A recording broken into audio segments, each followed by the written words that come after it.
She looked my 7-year-old daughter dead in the eyes, my daughter who uses a wheelchair, who had just learned to use that swing after 2 years of physical therapy, and told her she didn't belong there. What happened next nearly destroyed us, but what that woman didn't know about me would destroy her. My name is Richard Calloway. I am a father first, and everything else second. I moved to Maplewood Heights 6 years ago for one reason and one reason only: the park. That might sound strange until you understand Lily. Lily was born with cerebral palsy. She is the most determined human being I have ever met in my life. She has fought for things that most kids take for granted: walking a few steps, holding a pencil, sitting upright without pain. Every small victory in her life cost her something. And for 2 full years, her physical therapist had been working with her toward one specific goal: the adaptive swing at the Maplewood Heights playground. It wasn't just any swing. It had a full harness, a gentle rotation, smooth suspension. Her therapist believed the sensory motion would help her neurological development. Lily called it the butterfly swing. She had been dreaming about it since the week we moved in. She drew pictures of it. She asked about it on the way to her therapy sessions. "Am I ready yet, Daddy? Am I almost ready?" The morning her therapist finally said yes, I cried in the parking lot of the medical center. I didn't want Lily to see. She would have laughed at me, that huge, uncontrollable laugh of hers, and I didn't think I could handle that much joy all at once. That Saturday, I drove her to the park. She chattered the whole way. She was wearing her yellow jacket, the one with the butterfly on the back. We were there for less than 5 minutes before Sandra Hooper came for us. I had heard about Sandra before I ever laid eyes on her. Every neighborhood has someone like her, but Maplewood Heights had Sandra, which meant they had it worse than most. 11 years on the HOA board. She wore a laminated ID badge on a lanyard on weekends. She carried a clipboard like a weapon. She had, over the years, filed violations against residents for doormat colors, holiday wreath sizes, and one infamous incident involving a wind chime that supposedly exceeded the community's approved decibel guidelines. She had a talent for making people feel small. She had practiced it for years. And now she was walking toward my daughter. I was still fastening Lily's harness when I heard the heels on the pathway. That swing requires a permit. I looked up. Sandra was standing over us, clipboard raised, reading glasses on. I told her, as calmly as I could, that this was a community park, that we were community residents, and that I saw no permit requirement posted anywhere on the equipment. She smiled, not warmly, carefully, like someone who had done this before and enjoyed it. Section 14, Paragraph 3 of the Community Bylaws. Specialized equipment requires a pre-approved usage form submitted to the board no fewer than 7 days in advance. You should have done your research. Lily was watching us. Her hands had tightened on the harness straps. She could feel what was happening even if she couldn't name it. I asked Sandra, still calmly, still quietly, if she could please let us finish our morning. She said no. She said the swing needed to be vacated immediately or she would issue a formal violation. And then she looked at my daughter, my 7-year-old daughter in her butterfly jacket who had waited 2 years for this moment, and she said, "This equipment is not a toy." I lifted Lily out of the swing myself. My daughter did not cry. She looked up at me on the walk back to the car and said, "Did I do something wrong, Daddy?"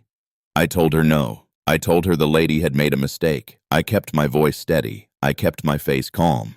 But something had quietly ignited in me, something I had learned over years of practicing law to be very careful with, because when it finally came out, it was going to come out completely. The violations began arriving within days. First, it was Section 14, the alleged permit requirement, no documentation attached. I responded in writing, requesting a full copy of the relevant bylaws and the official permit application process. Sandra sent back a second violation instead, $200 for improper use of accessible pathway. Lily's wheelchair, she claimed, had left scuff marks on decorative border tiles. I appealed. Sandra denied the appeal herself, which violated board procedure since members cannot adjudicate complaints in which they are personally involved. I noted that. I did not act on it yet. I kept documenting. I began carrying my phone ready to record whenever we came to the park. I started a log, dates, times, exact words. Then the violations began spreading to people who had nothing to do with us at all. Marcus next door received a notice about his daughter's sidewalk chalk. The Delgado family, 2 houses down, was fined for a potted plant that exceeded approved porch height. Brenda, a single mother at the end of the block who had just installed a small ramp for her aging mother, was cited for unauthorized structural modification. People were frightened. Some quietly paid the fines just to make the feeling stop. I understood that instinct. Sandra counted on it. I started making visits, one neighbor at a time, quietly. I told each of them the same thing: save everything. And then, 6 weeks after the playground, Sandra did something that changed the entire shape of what was coming. I was in a meeting at work when Carol called me. Carol was Lily's afternoon aide, gentle and steady, not someone who panicked easily. She was crying so hard I almost couldn't understand her. She had taken Lily to the park. Sandra had approached them on the accessible pathway and begun loudly berating Carol for being present during what Sandra called an HOA maintenance window, a restriction that had never been communicated to any resident because it did not exist. Carol tried to redirect Lily's wheelchair to leave. Lily, confused and frightened by the yelling, reached out toward Carol. The wheelchair tipped. Lily fell. She hit the pathway edge. She scraped her arm and struck her chin. She was crying and asking Carol over and over what she had done wrong. I left work without a word to anyone. When I arrived at the park, Sandra was still there, standing at the edge of the path, clipboard in hand, speaking into her phone. I walked directly to her. I did not raise my voice. I did not threaten her. I looked her in the eyes and I told her that my daughter had been injured and that I was going to hold her fully accountable for what she had done. Sandra told me I was being dramatic. She said the pathway had been clearly marked. She said Carol should have been more careful. I had my phone recording before she finished the first sentence. That night, after Lily was asleep, after I had sat with her until her breathing went slow and even, I went to the kitchen table and I made some calls. What Sandra Hooper did not know, what almost no one in that neighborhood knew, is that before I became Lily's full-time father, I spent 14 years as a civil rights attorney. My specialty was disability discrimination law. I had argued cases in federal court. I had won cases that made national news. I had stepped away from practice to care for Lily, but I had kept my bar license current. Every year, without fail. I called Marcus, who had spent a decade as an investigative journalist before moving to Maplewood Heights. I called Brenda, who had been quietly photographing every notice she'd received since the day the ramp violation arrived. I called 4 other neighbors. I called a former colleague of mine, a federal ADA compliance officer who had worked with me on 3 cases over the years and owed me a conversation. And then I began building what I privately called the file. The adaptive swing, the accessible pathway, the ramps throughout the park. They had all been installed using a federal accessibility grant. That federal funding meant federal oversight. That meant Sandra's invented permit system, her manufactured maintenance windows, her pattern of fining residents who used accessible equipment. All of it potentially fell under federal civil rights jurisdiction, not HOA jurisdiction, federal. I submitted a formal complaint to the state HOA regulatory board. 37 documented procedural violations, compiled with the help of every neighbor who had saved their paperwork. 37. My former colleague opened a preliminary federal inquiry. The HOA board meeting was on a Tuesday evening. I had submitted a formal agenda item 3 weeks in advance. I had told my neighbors had told their neighbors. When Sandra walked into that room with her clipboard and her lanyard and her badge, she looked out at a packed meeting hall and, for the first time since I had known her, she stopped moving. I stood when it was my turn.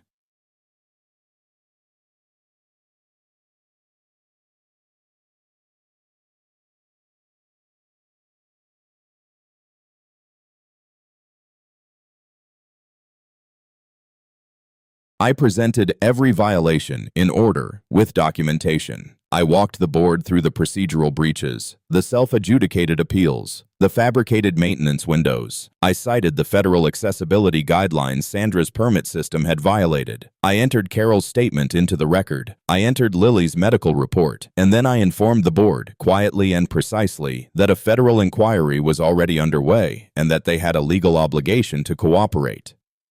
Sandra stood up. The board chair, a quiet man named Gerald who had been on that board for 8 years and had clearly been waiting a long time for someone to do exactly this, told her to sit down. The vote to remove Sandra from the board was 5-1.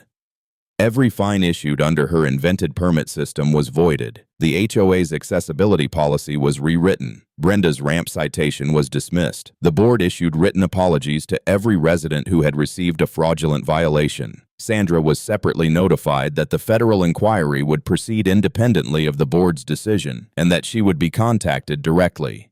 She left the community 4 months later. The morning after the vote, I took Lily back to the park, early, before anyone else arrived. The air was cool and the playground was empty, and the butterfly swing was exactly where it had always been, waiting. I buckled her in. I checked the harness twice. No clipboards, no lanyards, no one standing at the edge of the path with a list of reasons she didn't belong. I pushed her gently, and the swing began to spin.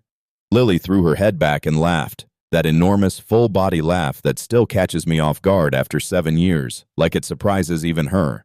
I stood behind her and I pushed her higher, and I thought about every parent out there who is facing a Sandra right now. Someone using rules as a bludgeon, someone who has calculated correctly that most people don't know they can fight back, or don't have the tools to do it, or are too exhausted from everything else to try.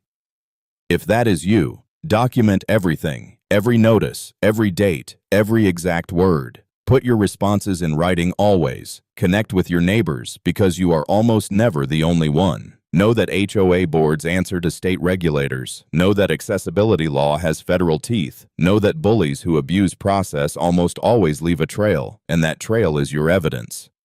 Lily looked back